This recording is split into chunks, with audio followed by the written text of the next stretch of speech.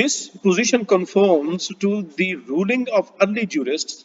Renowned early jurist Allama Buhuti writes that deposits with the permission to use it is a loan at the risk and liability of the custodian of the deposit.